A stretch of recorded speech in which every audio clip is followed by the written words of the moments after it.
لو نفسك تتعلمي الرسم على الإزاز ومش عارفة تبدأي منين، فما تقلقيش خالص. أنا هاخدك في رحلة النهاردة هنتعرف على كل حاجة تخص الرسم على الإزاز. هنتعرف على الألوان اللي احنا ممكن نستخدمها، والألوان دي بتستخدم على أي سطح بالظبط، وإمتى نستخدمها وإمتى ما نستخدمهاش. هنتعرف كمان على المخففات اللي احنا ممكن نستخدمها، وكل لون احنا بنستخدمه امتى وبنستخدمه ليه، ووظيفة كل لون ووظيفة كل حاجة معانا في الرحلة بتاعت النهاردة. لو مستعدة يلا بينا نبدأ.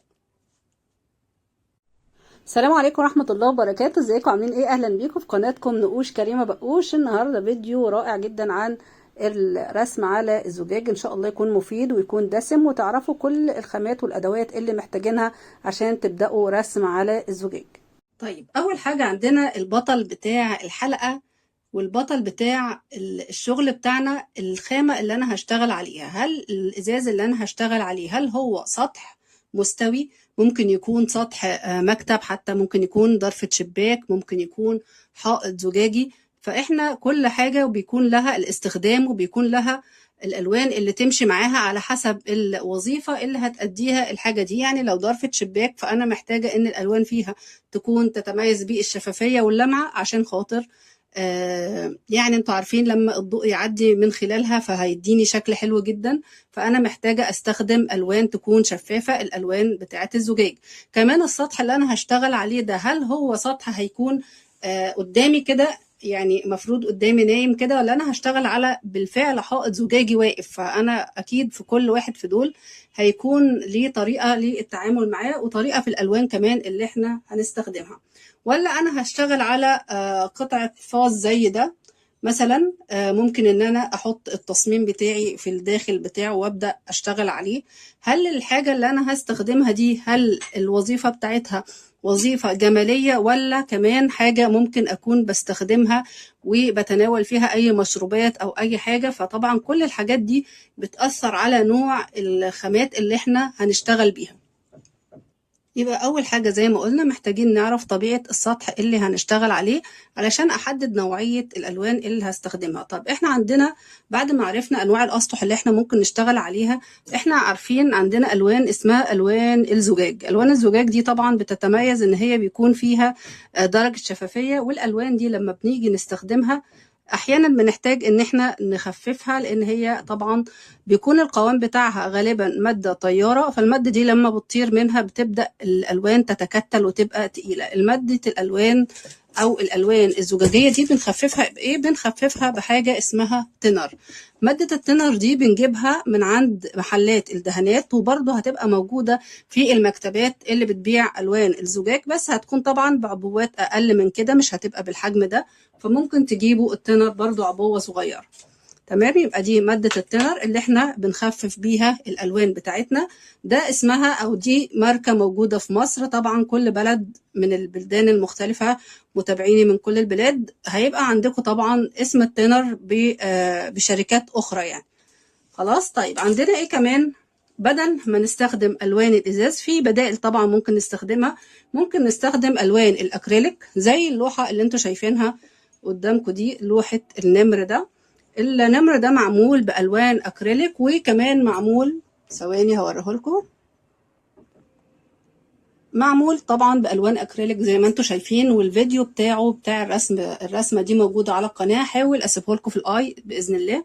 طبعا ده رسم معكوس على زجاج. يعني ايه؟ يعني بنرسم على الظهر بتاع زجاج، مش بنرسم على الوجه، وبنكون يعني شبه بنتخيل شكل الرسمة بيكون عامل ازاي. الرسم ده بيكون عبارة عن طبقات، بنبدأ نحدد زي ما انتوا شايفين كده. هوريكم هنا ده تحديد بتاع الرسمة، بنحدد الرسمة وبعد كده بنبدأ نلون طبقات فوق بعضها. ان شاء الله تشوفوه في الفيديو وتستفيدوا بيه بإذن الله. طيب احنا محتاجين ايه تاني؟ لو هنرسم على سطح زي ده ممكن برضو ان انا استخدم الالوان الاكريليك او استخدم الوان الزجاج، ولكن بنحتاج حاجة اسمها محدد او الريليف اللي بنستخدمه علشان نحدد بيه الشكل بتاعنا ونحدد المساحات. لو انا هشتغل برضو زي ما انتوا شفتوا في الرسمة بتاعت النمر دي، الرسمة دي انا مش مستخدمة ريليف لان انا برسم من الظهر، فمش محتاجة المحدد يكون بالشكل ده. ده في النوع ده انا جبته بصراحة ما بنصحش حد ان هو يجيبه، في انواع كده انتشرت، في حين ان مش موجود بيبيو. مش عارفة نزل دلوقتي ولا لأ، ولكن كان في فترة مفيش كل الألوان أو الخامات بتاعة الشغل اليدوي دي، الخامات الكويسة دي ما كانتش موجودة. ف يعني لو لقيتوها في السوق دي هتبقى حاجة هايلة جدا، ولكن المحدد ده اللي أنا ماسكاه ده بصراحة نوعه سيء جدا. منصحش يعني حد ان هو يستخدمه.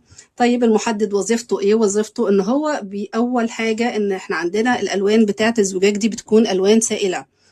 قبل ما تكون الألوان سائلة، فالألوان أصلا إحنا محتاجين، وليكن أنا عندي التصميم كده، بجيب أي تصميم اللي انتوا محتاجينه، بس أنا يعني هشرح على ده. لو أنا هحط التصميم ده كده، فأنا محتاجة أبدأ أحدد. طبعا لو هحط التصميم ده فأنا محتاجة أحط حاجة جوه علشان تملى الشكل يعني، والشكل يبقى مظبوط قدامي. فبنحتاج المحدد علشان خاطر نبدأ إيه، نظهر الرسمة أو ننزل الرسمة على الزجاج. وبعد ما بينشف المحدد بتاعنا بنبدأ ننزل بالألوان. طيب محتاجين طبعا علشان أرسم على الزجاج زي ما قلنا محتاجين تصميمات. التصميمات دي عندكم طبعا ممكن تنزلوا من موقع بنترست، تنزلوا شيتات زي كده، تشوفوا التصميم اللي انتم محتاجينه، أي رسمة انقلوها. محتاجين كمان ممكن تحتاجوا لو السطح كان مساحة كبيرة مثلا مسطح، وهتبدأوا تنزلوا التصميم جزئية جزئية، فمحتاجين أي قلم فلوماستر زي كده تحددوا بس بيه الأشكال، وبعد كده تبدأوا ترسموا. لأن مثلا ممكن يكون التصميم بيتحط زي ما قلنا مساحة كبيرة، فبيتحط جزئية جزئية. محتاجين كمان قبل ما اشتغل على الزجاج محتاجة ان انا انضفه. التنظيف ده بيكون بالكحول، لازم ارش الجزء اللي انا هشتغل عليه او القطعة اللي هشتغل عليها، برشها بالكحول الاول، انضفها، اشيل اي اثار للاتربة او الزيوت اللي بتبقى في الايد، اي حاجة لازم اشيلها، لان ده ممكن يعمل فاصل بين الالوان، والحاجة الالوان بتاعتي ما تثبتش على السطح. طيب ده مثال لشكل الريليف لما بيتحدد بيه القطعة بتاعتي. دي مراية ومرسوم عليها، ودي شكل الألوان بتاعت الزجاج عليها. تمام. محتاجين ايه بقى؟ محتاجين الفرش. بنختار الفرش على أساس ايه؟ لازم تكون الفرشة ناعمة جدا ودقيقة، يعني الحرف بتاعها يكون دقيق زي كده، بحيث لما تيجوا تدخلوا الفرشة في الأماكن اللي هي مدببة في التصميم، أماكن زي كده، اقدر ان انا اوزع الالوان بتاعتي بطريقه سلسه وناعمه. وطبعا لو محتاجه مساحه كبيره فممكن ان انا استخدم فرشه كبيره.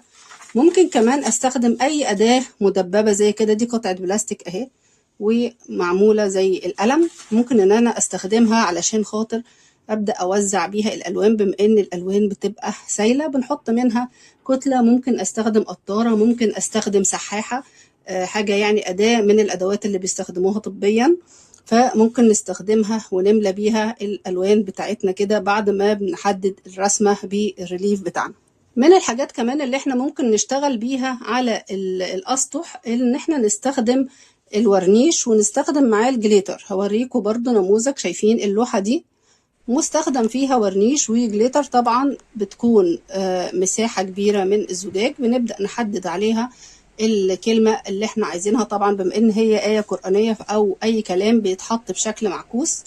وبعد كده بنبدأ نحدد الشكل، وبنسيب الكلمات بس هي المكان فاضي، يعني مكان الكلمة بيكون فاضي، وبقت اللوحة كلها بندهنها باللون الأسود، بقت المساحة كلها بتدهن باللون الأسود. وبعد كده بنبدأ نحط ورنيش ونبدأ نحط عليه الجليتر الذهبي أو الفضي حسب اللي انتوا عايزينه أو الألوان اللي انتوا عايزينها.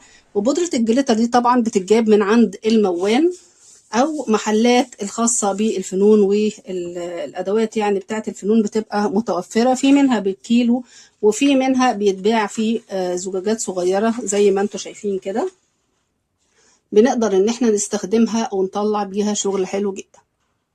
ونصيحة بقى مهمة جدا في الآخر، ادي مساحة لنفسك ان انت تجربي. ابدأي بعدد الوان قليلة، ممكن تستخدمي بس الالوان الاساسية، ممكن تستخدمي الازرق والاصفر والاحمر وتطلعي منهم درجات لونية تانية، وبرضو تخففيهم بالتنر زي ما قلنا. وافتكري دايما ان الفن ده مش مثالية، يعني مش لازم تطلعي اي حاجة بيرفكت. استمتعي بكل ضربة فرشة انت بتحطيها، استمتعي بكل قطعة بتطلعيها من البداية، وافرحي بيها وافرحي بالانجاز بتاعك. ده هيخليك ان شاء الله تتقدمي وتحققي نتائج هايلة جدا. تمنياتي ليكم يا رب بالتوفيق. وقولوا لي كده، تحبوا نرسم بأي أداة أو نرسم بأي ألوان، ونرسم أي قطعة من دول، وأنا إن شاء الله هحاول أرسم معاكم القطعة. واختاروا الطريقة اللي انتوا عايزين تتعلموها. هل عايزين تتعلموا الرسم بألوان الزجاج ولا بالجليتر، ولا عايزين تتعلموا الرسم بأي طريقة؟ اكتبوا لي في التعليقات. اكتبوا لي بتشوفوني من أي بلد. ما تنسوش بقى لأول مرة تشوفوا القناة نوروني كده بالاشتراك، واكتبوا كومنت وشير لو انتوا شايفين ان الفيديو ده هيفيد اي حد من حبايبكم، اي حد تعرفوه. طبعا الاهتمام كنا بنسمع ان هو ما بيطلبش، لكن في الحقيقة طلع بيطلب، ومع الوقت كمان طلع الاهتمام بيتعلم. فاتمنى ان انتوا تنوروني في القناة واكتبوا لي تعليقاتكم واكتبوا لي اي اسئلة عندكم. وطبعا لو عايزين تتواصلوا معايا تواصلوا على صفحة الفيس برضو هتكون موجودة عندكم في القناة. واشوفكم ان شاء الله في فيديو تاني. مع السلامة.